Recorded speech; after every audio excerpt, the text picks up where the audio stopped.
What's up, everyone? It's Flex, just doing a little post-workout rant about what's going on in the Maritimes, specifically Nova Scotia, with their draconian lockdowns. Okay, and people on the left are saying, "Oh, why does it matter to you? You don't live in Nova Scotia. You don't even know where the forests are in Nova Scotia." You know why it matters? Because it matters to all Canadians. It should.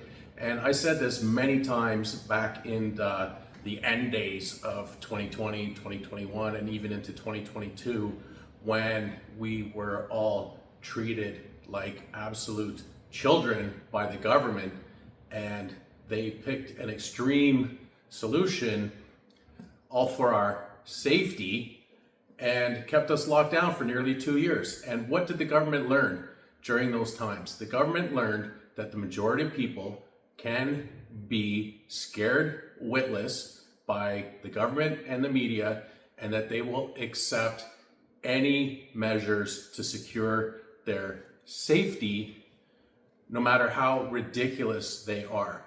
And I mentioned it many times. I did videos on it. I made social media posts about it. And where are we now?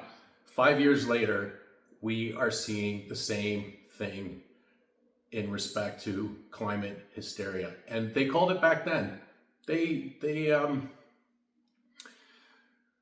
What is the word I'm looking for?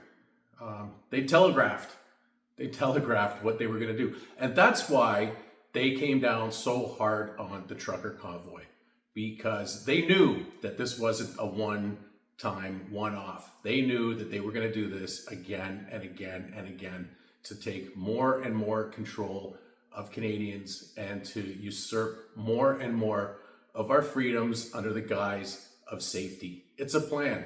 It's a plan that's been in motion for a very long time. And it doesn't matter what party it is. You know, we've all seen the memes and the posts on social media. You're not voting your way out of this. I firmly believe that now.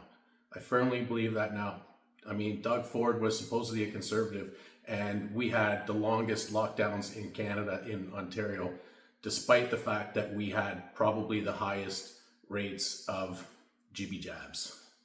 And it was just, the whole thing was ridiculous. And every single politician, no matter their stripes, no matter their level of government, they're the ones that are fearful. They're fearful of making the wrong decision and just being castrated by the media. And so they will always pick a corner solution. They will always pick the most radical solution to every single problem. And meanwhile, they're not dealing with the real issues in Canada. They're not dealing with inflation. They're not dealing with immigration. They're not dealing with crime. They're not dealing with housing. They're just endless virtue signaling, and endless trampling of our rights. And I don't know how we're getting out of this. But the future is very bleak for this country and for our children. I mean, I'm an old guy. I'm going to be 58 on Monday. And, you know, we worry about the future for our children. My wife and I both do. And the future is bleak. And I don't know what the solution is, but we need to get all these radical people out of our government. Every level of government, every stripe, they are all radicals. That's it. That's my rant for this Thursday morning. As always, peace.